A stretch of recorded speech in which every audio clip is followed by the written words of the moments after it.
ఇక్కడ జూనియర్ ఎన్టీఆర్ని సీనియర్ ఎన్టీఆర్ విషయంలో జరుగుతున్న ఈ రాద్ధాంతాన్ని ఎలా చూడాలి? ఇవాళ బాలకృష్ణ గారు ఇక్కడ ఎన్టీఆర్ గారి దగ్గర ఆ ఫ్లెక్సీని తీపిచ్చేయండి అని చెప్పారు అంటే ఏం జరుగుతుంది? ఆయన సహనం కోల్పోతున్నారు. ఇప్పుడు నందమూరి బాలకృష్ణ ఇవాళ ఎవరైనా ఆయన ఎన్టీఆర్ వారసుడు. అటు చలనచిత్ర పరిశ్రమలో కావచ్చు, ఇటు రాజకీయాల్లో కావచ్చు ఎన్టీఆర్ వారసత్వాన్ని ఆయన కంటిన్యూ చేస్తున్నారు. శ్రీనివాస్ గారు ఒక చిన్న ప్రశ్న, జూనియర్ ఎన్టీఆర్ ఎన్టీ రామారావుకు వారసుడు కాడా అండి?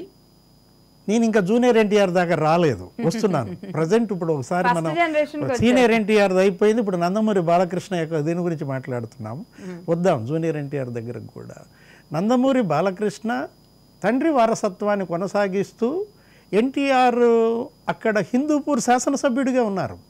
ఏ శాసనసభకైతే ఎన్టీఆర్ ప్రాతినిధ్యం వహించారో ఆ శాసనసభకి వాళ్ళ ప్రాతినిధ్యం వహిస్తోంది ఎవరు? నందమూరి బాలకృష్ణ.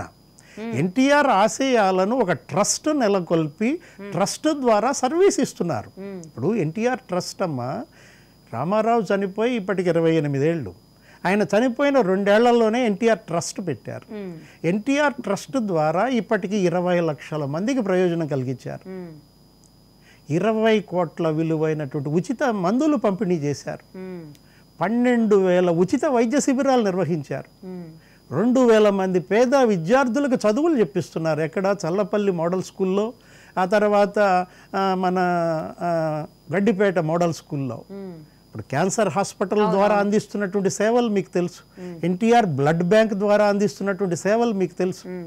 ఇవాళ ఆయన చారిత్రక దినం నాడు మనం గుర్తు చేసుకోవాల్సిన అంశాల గురించి చెప్తున్నాను.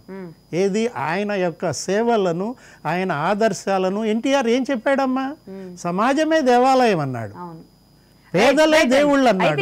ఇక్కడ అంటే ఈ ఫ్లెక్సీ తొలగించడం పట్ల బాబాయ్కి అబ్బాయికి మధ్య ఏదో కన్ఫ్లిక్షన్, ఏదో గొడవ, ఏదో అసంతృప్తి, ఏదో ఆగ్రహం ఇలాంటిది ఏదో అనుకుని ఇప్పుడు మీరు కూడా అన్నారు. కానీ అక్కడ అంటే ఇప్పుడే నాకు ఇది తెలుస్తుంది ఏంటంటే అక్కడ వెల్కమ్ అంటే ఈ కార్యక్రమానికి రాబోతున్న వీళ్ళందరికీ వెల్కమ్ బోర్డు ఏదో పెట్టడం ద్వారా ఆ వెల్కమ్ బోర్డు వెల్కమ్ అని ఉండడం అంటే నివాళులు అర్పించడం కదా. అందులో ఈరోజు వర్ధంతి కార్యక్రమం కదా, మేబీ అందుకు తీపిచ్చారు అంటున్నారు. బట్ దీన్ని చాలా పెద్ద రాద్ధాంతంగా కొన్ని చోట్ల జరుగుతుంది. అంటే మేబీ ఏమైనా అసహనంతో చెప్పుంటారంటారా, కేవలం ఈ బోర్డు కారణమే అంటారు? మీకేమనిపిస్తుంది? ఇప్పుడు ఈరోజు ఎన్టీఆర్ ఘాట్లో జరిగింది ఏంటి? దాన్ని ఎందుకు ఇంత రాద్ధాంతం చేసుకుంటున్నారు? అది వాళ్ళ బాబాయ్ చూసుకుంటాడు, వాళ్ళ అబ్బాయి చూసుకుంటాడు. అదేదో చిన్న ఫ్లెక్సీ విషయం. బాబాయికి అబ్బాయికి మధ్య అంశాన్ని రాష్ట్ర రాజకీయంగా మారుస్తున్నారేంటి? దానిపైన అబ్బాయి మాట్లాడతాడు, ఫోన్ చేసి అబ్బాయి రాజకీయాల్లో లేడు, ఫోన్ చేసి వాళ్ళ బాబాయ్తో మాట్లాడుకుంటాడు. వాళ్ళ బాబాయ్ వాళ్ళ అబ్బాయికి ఏం అక్షతలు వేసుకుంటాడు. అది వాళ్ళిద్దరి మధ్య సంబంధాలు, వాళ్ళు చెప్పుకుంటారు. దానికి 5 కోట్ల ఆంధ్రప్రదేశ్ ప్రజలకి ఏంటమ్మా సంబంధం? ఒక ఫ్లెక్సీ తీయమన్నాడేమో, వాళ్ళు తీశారేమో. ఎందుకు బాబాయ్ నా ఫ్లెక్సీ తీశారు అని అతను అడుగుతాడు. వీళ్ళకేం పని? వీళ్ళేమన్నా అతను కోపేసుకుంటున్నారా? ఇప్పుడు జూనియర్ ఎన్టీఆర్కి సంబంధించింది ఇదే. జూనియర్ ఎన్టీఆర్ ఎన్ని మాట సభల్లో చెప్పాడు? బాబాయే నా ప్రాణం అన్నాడు.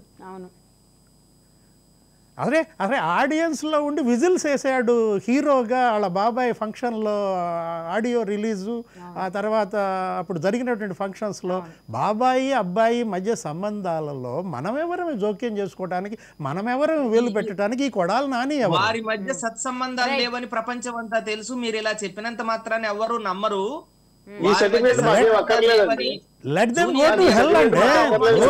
వాళ్ళ మధ్య సత్సంబంధాలు ఉన్నాయా, వాళ్ళ మధ్య సత్సంబంధాలు లేవా అనేది రాష్ట్ర రాజకీయానికి ఏం సంబంధం? హరికృష్ణ కుటుంబం మీద